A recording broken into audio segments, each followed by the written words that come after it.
Muy buenos días, jóvenes estudiantes del Centro Preuniversitario San Ignacio de Iquitos. Mi nombre es Karina Vázquez y en esta oportunidad, chicos, vamos a desarrollar el tema Biología Anatomía que corresponde a la primera semana, que en realidad son varios temas. Vamos a empezar con Fisiología 1, Fotosíntesis y Respiración Celular. Bueno, este tema ya lo hemos desarrollado desde el ciclo pasado. A medida que vamos avanzando con las preguntas, vamos a ir reforzando algunos aspectos, como por ejemplo, la primera pregunta nos dice, mediante la fotosíntesis, las moléculas inorgánicas como agua, dióxido de carbono, se convierten en moléculas orgánicas como glucosa. ¿De dónde sale esta respuesta? Sale de la fórmula de la fotosíntesis, donde recuerden que los que están antes de la flecha son reactivos y reactantes. Las sustancias sencillas, sustancias inorgánicas, son dióxido de carbono, agua y las sales minerales, que gracias a la clorofila, que es el pigmento fotosintético por excelencia,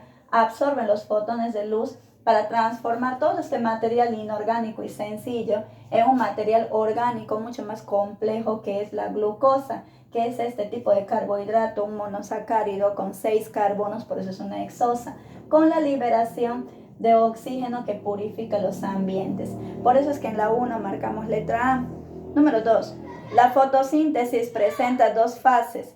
La fase luminosa, en la que ocurre esto ocurre en el tilacoides. La fase luminosa, conocida como reacción de Hills, ocurre en el tilacoide del cloroplasto, mientras que la fase oscura, conocida como ciclo de Calvin, ocurre en el estroma del cloroplasto. Dependiendo de eso, en la número 2 marcamos letra B. Número 3. Las unidades captadoras de fotones, iniciadoras del proceso de fotosíntesis, se encuentran en el tilacoides, pero específicamente en la membrana tilacoidal. ¿Pero por qué? Porque ahí se organiza la clorofila mediante los fotosistemas o cuantosomas que las organizan. Número 4 nos dice, el ATP sintetizado en la fase luminosa favorece la formación de ribulosa difosfato.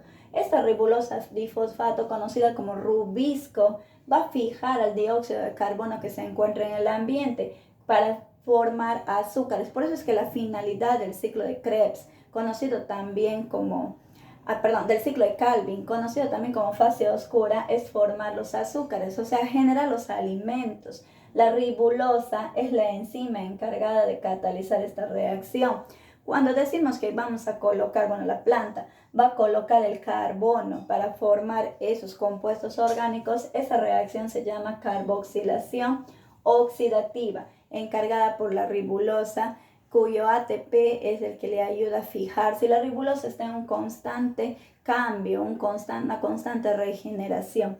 En la número 4 marcamos letra D. Número 5. El evento que no se realiza en la fase luminosa es la fijación del dióxido de carbono, pero como estábamos hablando hace un momento, eso ocurre en la fase oscura o ciclo de Calvin debido a esta enzima, la ribulosa difosfato. En la número 5 marcamos letra E. Número 6 nos dice, indique si es verdadero o falso. Bueno, en este caso todo es verdadero. Vamos analizando uno por uno. La primera, número romanos, nos dice, la glucólisis es la degradación aeróbica de la glucosa. Sí, se dice aeróbica porque es en presencia de oxígeno. ¿Cuál es el proceso? O sea, ¿cuál es la finalidad de la glucólisis? Lisis significa descomposición, degradación, en este caso ruptura. La molécula de glucosa se rompe, se descompone para generar ácido pirúvico. Como estábamos viendo, la glucosa tiene 6 carbonos. El ácido pirúvico solamente va a tener 3. A este también se le llama piruvato. Si este proceso de transformación tienes todavía suficiente oxígeno, pasa al ciclo de Krebs. Si no tienes suficiente oxígeno, entonces se fermenta. Y hay diferentes tipos de fermentación, pero principalmente ocurre con la fermentación láctica y la fermentación alcohólica.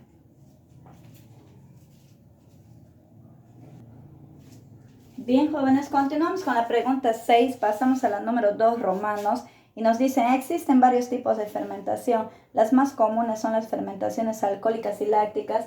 Correcto, porque también hay fermentación acética, fermentación butírica. En la número 3, romanos, nos dice, la fosforilación oxidativa es el proceso en el cual se sintetiza mayor cantidad de ATP. Sí, porque las fases de la respiración celular, que es la respiración verdadera o interna, y se dice aeróbica porque es en presencia de oxígeno, tiene 3 fases. La glucólisis o vía Enden-Meyerhof, que genera 2 ATPs. El ciclo de Krebs o ciclo del ácido cítrico o ciclo del ácido tricarboxílico genera también 2. La fosforilación oxidativa genera de 36 a 38 ATPs. Por eso es que en esta tercera fase hay mayor rendimiento energético. Como los números romanos 1, 2 y 3 son verdaderos, en la número 6 marcamos letra C.